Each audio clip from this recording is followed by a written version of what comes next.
오늘 4월 첫째 주일 또 사순절로는 마지막 5주째입니다. 다음 주일은 종려주일 그리고 고난주간 한 주간을 보내고 우리는 4월 셋째 주일 부활주일을 맞이하게 됩니다. 이 사순절 기간 한 40여일 동안 우리가 주님과 더욱 교통하고 믿음으로 경건의 연습 훈련을 하면서 그 어느 때보다도 주님의 사랑을 깨닫는 그런 기간으로 보내고 있습니다. 오늘 우리에게 주시는 하나님의 말씀은 요한복음 말씀을 통해서 하나님께로부터 난 자들, 이런 제목으로 은혜를 나누려고 합니다.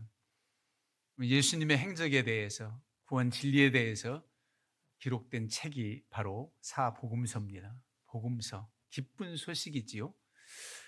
구약의 약속의 말씀은 구약, 옛날 언약이 구약이고 새 언약, 예수님이 오신 뒤로 우리에게 주신 약속의 말씀이 새 언약, 신약입니다.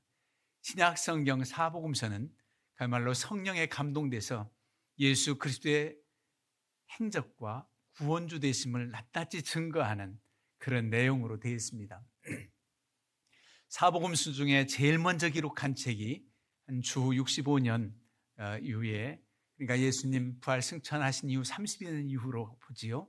마가복음을 제일 먼저 기록한 책으로 보고 있습니다. 그래서 원복음서 그래요.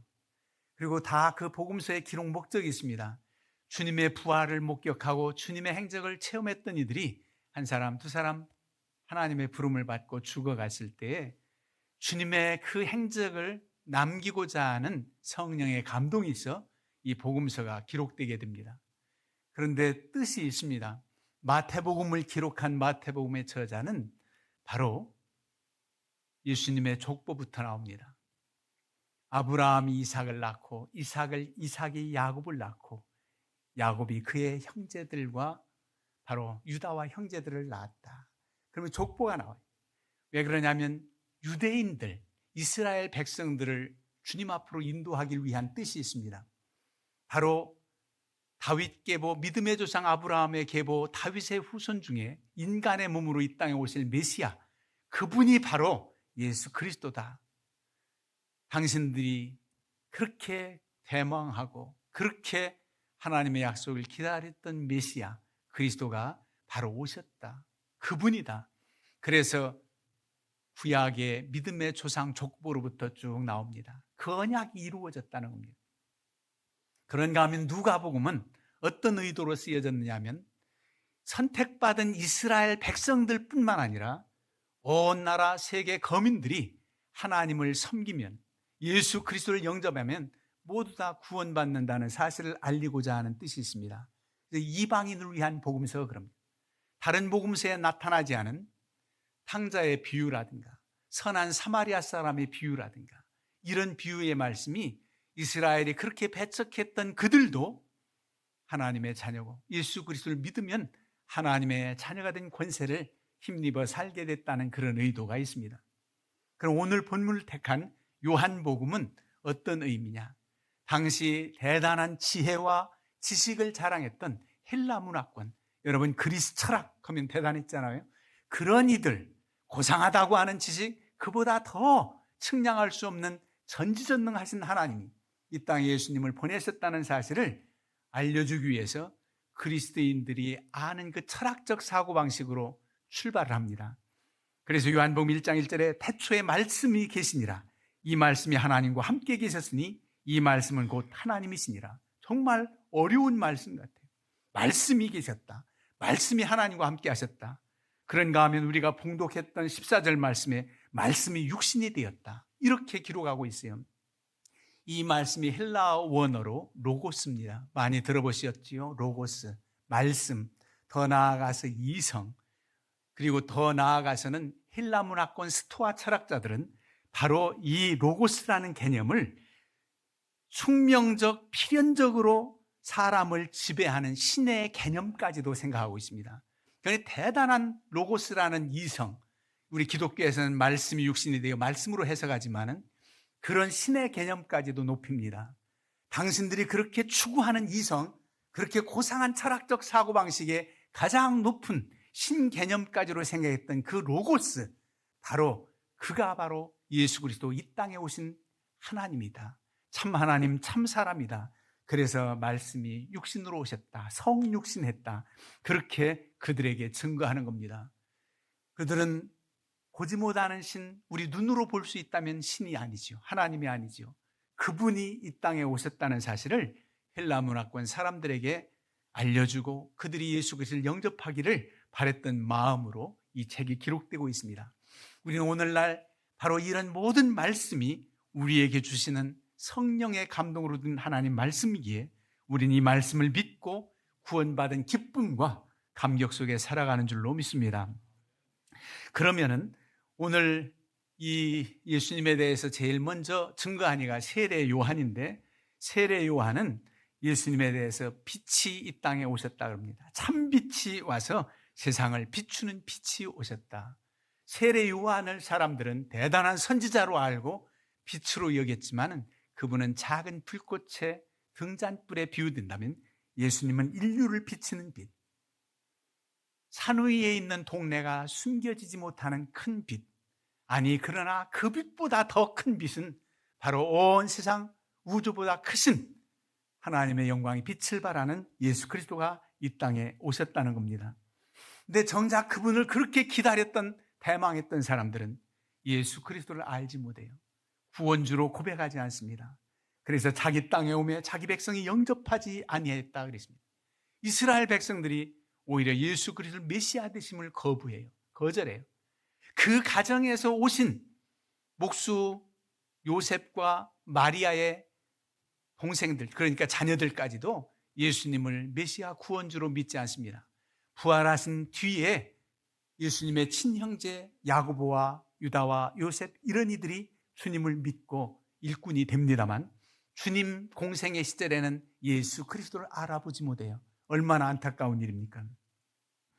그런데 그를 믿는 자, 영접하는 자, 곧 그 이름을 믿는 자들에게는 하나님의 자녀가 되는 권세를 주셨다는 겁니다. 여러분, 우리는 모두 다 하나님의 자녀인 줄로 믿습니다. 왜 그렇습니까? 예수 그리스도를 영접해서 믿었기 때문에, 믿기 때문에 하나님의 자녀예요. 그러면 하나님의 자녀로서 바로 어떤 말씀의 근거냐? 바로 이어지는 13절 말씀입니다. 이는 혈통으로나 육정으로나 사람의 뜻으로 나지 아니하고 오직 하나님께로부터 난 자들이니라. 우리가 하나님께로부터 났다는 겁니다. 물론 부정모열 부모님을 통해서 이 땅에 왔지만은 하나님의 자녀가 되는 권세는 바로 하나님께로부터 나야 돼요. 하나님께로부터 태어나야 하나님의 자녀입니다. 그러면 하나님께로부터 낳는 게 뭐냐? 요한복음 3장에 예수님과 니고데모의 대화에서 우리가 알 수가 있습니다. 사람이 거듭나지 않으면 하나님 나라를 볼 수가 없다. 거듭나야 된다. 그랬더니 니고데모가 어떻게 사람이 태어났는데 모태에 다시 들어갔다 나올 수 있습니까? 그렇게 문자적으로 생각한 거예요. 사람이 거듭 태어나지 않으면 하나님 나라 볼 수 없다 그랬으니까 모태로부터 다시 들어갔다 나와야 됩니까? 이런 거예요. 그랬더니 주님께서 물과 성령으로 거듭나야 된다고 말합니다. 물은 씻는 것을 의미해요. 그래서 죄사함 받고 세례를 의미한다는데 세례도 참으로 물 세례는 회개를 수반합니다. 이전에 하나님을 믿지 못했던 모든 것들을 회개하고 이제는 하나님을 믿겠다고 옛사람 나는 죽고 새로운 사람으로 살아가겠다는 결단, 회개를 의미합니다. 그래서 세례를 의미하는 회개든 죄씻임 받는 물, 그 죄사함 받는 은혜, 그리고 성령의 지배를 받는 그런 삶 속에서 우리가 거듭 태어난다는 겁니다. 여러분, 예수님이 이 땅에 성육신 하셨다, 인간의 몸으로 입고 오셨다, 이거는 놀라운 신비입니다.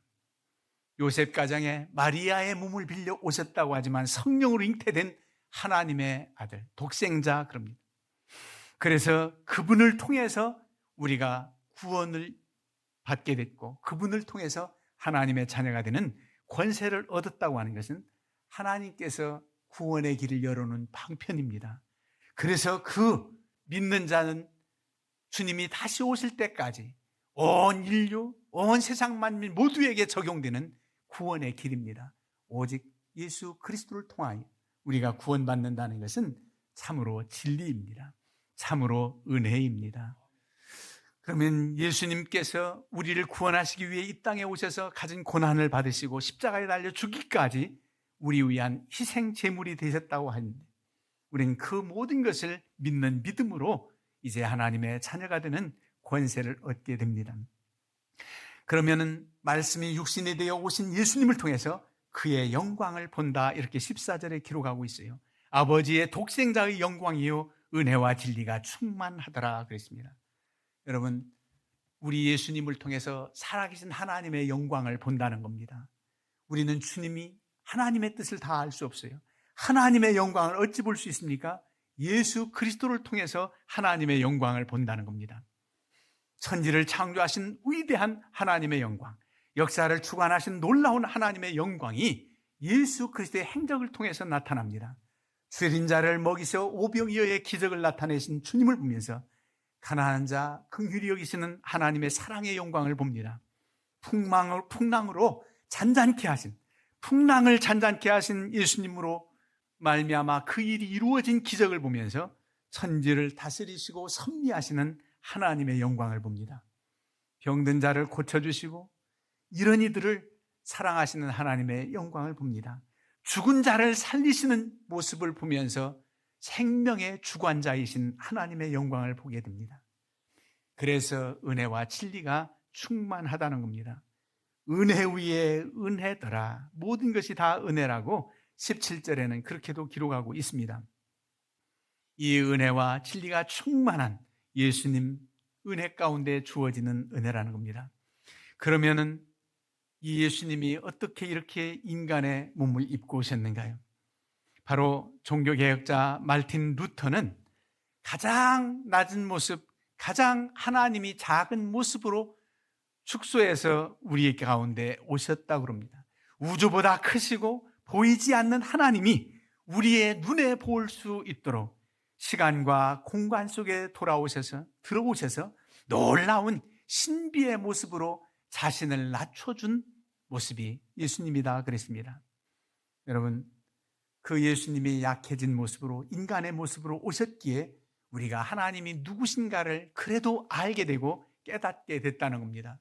아버지 하나님의 뜻, 하나님의 사랑이 그저 기록된 말씀으로, 구약의 약속의 말씀으로만 기록됐다면 다 와닿지 않았을 겁니다. 새로운 약속, 바로 그 말씀이 육신이 돼서 오신 예수 그리스도를 통해서, 그의 삶을 통해서 우리가 살아계신 하나님의 뜻, 하나님의 마음을 알게 됩니다. 여러분, 속마음을 어떻게 표현합니까? 내 속마음의 뜻을 무엇으로 표현합니까? 어떤 때는 표정으로 나타날 수 있습니다.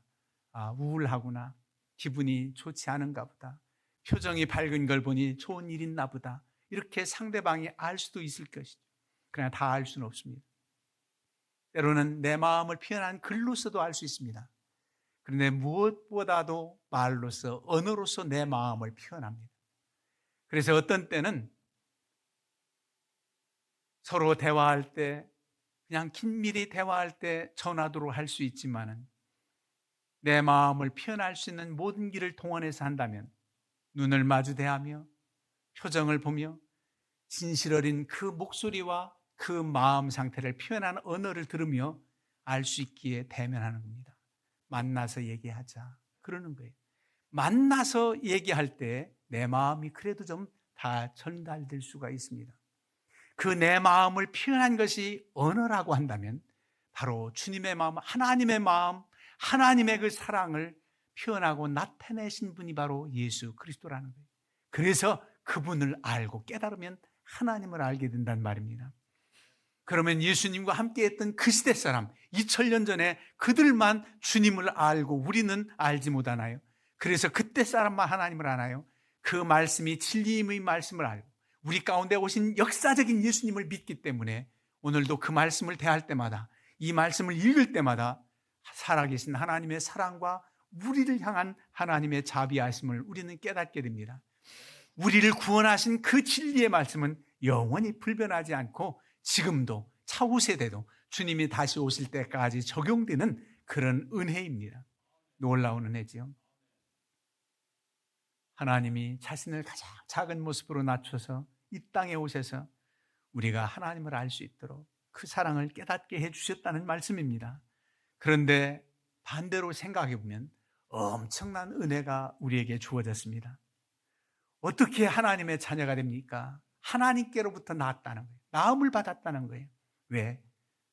이 땅에 보내신 독생자 예수 그리스도를 영접하고 믿는 자, 진정 믿는 자, 빛도 빛인데 참 빛이 오셨다고 하는 그 참 진리 되신 예수 그리스도를 믿는데, 형식적으로 그냥 피상적으로 믿는 게 아니라 오 주여 나는 죄인으로서이다, 나의 구원주이십니다, 진심으로 고백하고 믿고 마음문을 활짝 열고 주님을 모셔드린 자, 그 영접하는 자는 하나님의 자녀가 된 권세로 살게 되고, 그 놀라운 하나님의 영광을 깨달을 뿐만 아니라 그 하나님의 영광을 부족한 내가 엄청난 그 놀라운 신비의 차원의 하나님을 여러분 하나님이 아실 수 있도록 고백할 수 있고 그 말씀을 시인할 수 있는 은혜를 우리에게 주셨습니다.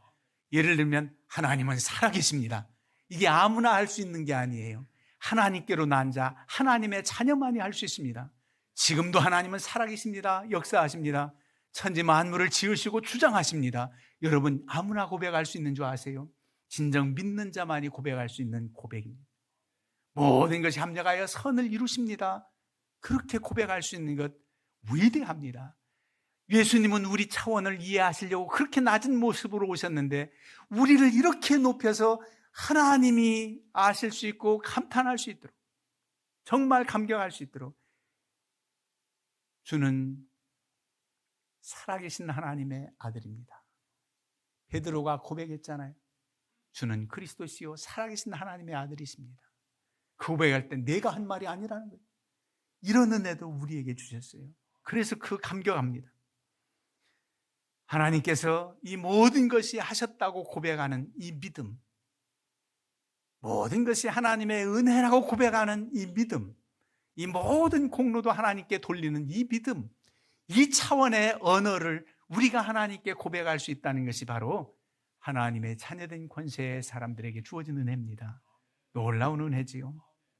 여러분, 이제 하나님께로부터 난 자들에 대한 특권과 삶의 태도에 대해서 사도 요한은 요한 1서에 기록하고 있습니다. 구체적으로 하나님께로부터 난 자는 이러이러해야 한다고 4구절이 나옵니다. 요한 1서 3장 9절, 하나님께로부터 난 자마다 죄를 짓지 아니하나니 이는 하나님의 씨가 그의 속에 거하며 그도 범죄하지 못하는 것은 하나님께로부터 났습니다. 하나님께로부터 난 자, 하나님의 자녀는 범죄하지 않는다는 겁니다. 얼마나 큰 부담이 있습니까? 우리는 여전히 죄를 짓고 회개한 죄를 또 반복하고 지었던 죄를 또 반복하는 연약한 우리 인생인데 죄를 짓지 아니한다는 거예요. 그 하나님의 씨가 우리 속에 있기 때문이라는 거예요. 아들이 있는 자는 생명이 있고 아들이 없는 자는 생명이 없다. 영생의 생명이 우리에게 있고 예수 그리스도가 우리 속에 있다고 하는데 우리가 여전히 죄를 범할 때 이게 무슨 말씀인가? 너무나도 힘든 말씀을 우리에게 주셨다. 그렇게 느껴집니까? 여러분, 죄를 짓지 않고 완벽한 사람이라는 뜻은 아닙니다. 그러기에 요한일서 1장 8절 9절 제가 성찬식 때마다 읽어드리잖아요. 만일 우리가 죄가 없다고 말하면 스스로 속이고 우리가 진리가 우리 속에 있지 않다. 그래서 우리가 우리 죄를 자백한다면 그는 미쁘시고 의로우사 우리 죄를 사하시며 모든 불의에서 우리를 깨끗게 하신다는 겁니다. 그렇다면 우리가 어떤 죄를 범하지 않는다는 겁니까? 어떤 사람이라는 겁니까? 하나님의 사람들은 불법을 행하는 자와 같이 그렇게 죄를 짓지 않는다는 겁니다. 고의적으로, 악의적으로 저건 정말 막이나 할 짓이다. 이런 죄들이 얼마나 많습니까? 그리고 무서운 죄는 불신앙의 죄, 하나님을 믿지 않는 죄, 자신을 속이는 죄, 회개하지 않는 죄, 잘못했으면 양심의 가책을 받고 회개해야 되는데 회개치도 않는 죄, 이러한 모든 죄가 우리와는 상관이 없습니다. 우리에게 주신 성령의 법 하나님의 씨 예수 그리스도가 우리가 잘못됐을 때 회개의 영을 허락하시고 참회하게 하고 돌이키게 하시고 애통하게 하고, 그래서 믿음의 조상 아브라함도 실수도 했고 다윗도 모든 하나님의 사람들이 그렇게 실수했건만 그들은 정말 그래도 하나님을 사랑하고 하나님 앞에 부복하고 침상이 젖도록 눈물 흘리고 그런 이들을 긍휼히 여기시고 사하시고 죄 때문에 사단 마귀가 정죄하고 조롱하지 않도록 하나님의 자녀를 지키셔서 악한 자가 만지지도 못하게 한다고 그렇게 요한일서 5장 18절은 말씀합니다. 그런가 하면 예수께서 그리스도이심을 믿는 자마다 하나님께로부터 난 자니 하나님께로부터 난 자마다 그에게서 난 자를 사랑하느니라. 여러분, 하나님께로부터 난 자가 우리라고 그랬잖아요. 그런데 그에게서 난 자들을 또 사랑한대요. 우리 형제자매들을 사랑한다는 겁니다. 하나님께서 난 자들을 또 사랑한다는 거예요. 하나님의 자녀된 우리는 마땅히 하나님 사랑, 이웃 사랑을 하게 되어 있습니다. 고난당한 사람, 어려운 사람 그렇게 무시하고 외면하지 않습니다.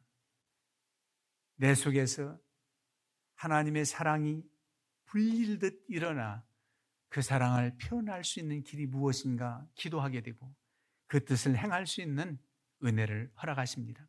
그게 하나님께로부터 난 자의 표징입니다. 여러분, 우리는 하나님께로부터 나서 하늘의 신령한 비밀을 알게 하시고 믿음 없으면 도저히 할 수 없는 고백을 우리가 할 수 있고 모든 것이 하나님의 은혜 속에 산다고 그렇게 살며 살아가는 이들입니다. 이제는 예수님과 함께하는 믿음의 삶을 통해서 살아가는 사람들은 지금도 하나님의 영광을 보게 될 겁니다. 작은 예수, 여러분들의 삶을 통해서 놀라운 이건 하나님이 하신 일이다. 이것은 이적이다. 그렇게 고백되어질 일들을 여전히 우리를 통해서 보게 하셔서 하나님의 영광을 보여주는 그런 놀라운 은혜 속에 살게 됩니다. 이 모든 은혜, 이 모든 하나님의 은총이 여러분들과 함께 하시고 믿음으로 승리하는 삶을 사시기를 주님의 이름으로 축원합니다.